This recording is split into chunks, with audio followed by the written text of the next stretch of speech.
raposas, tudo bem com vocês? Antes de qualquer coisa, se inscreva no canal, deixe seu like. E o vídeo é como fazer um corante para sua slime. Gente, é coisa simples que vocês têm na sua casa. Então vamos nascer. Vocês vão precisar de um pote com água, uma colher, um esmalte. Então vamos lá. Gente, eu tô gravando, o meu celular tá carregando, aí eu tô gravando em um lugar que não vai dar pra aparecer eu colocando. Só que aí, quando você vai colocar primeiro o esmalte, tá bom, gente? Vocês vão jogar assim, quando você vai tirar a tampa. Porque, gente, ai, cai mais desculpa, tá bom, gente? Gente, não vai parar no meu canal. Vocês não vão pegar assim, ó. Ah, vou jogar assim. Não, vocês vão jogar daqui.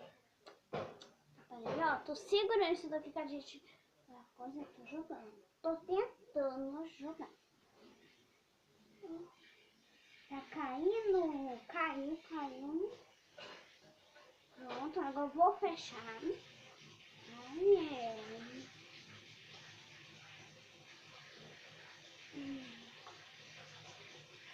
Eu não sei se vai dar pra seguir, mas tá uma... Ai, Senhor, não fiz isso. Sabrina, vê quem tá ligando pra mim. Manda mensagem. Já vou. Já vou dar uma pausa. Gente, voltei aqui. Gente, eu fui pegar uma sacola porque eu sujei minha mão e ficou assim. Ou seja, pra prevenir ficar com uma coisa assim. Aí depois que você colocar, gente, você roda.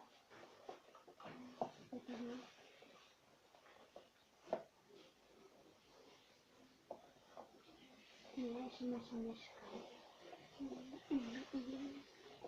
Tô rodando aqui, tá, gente?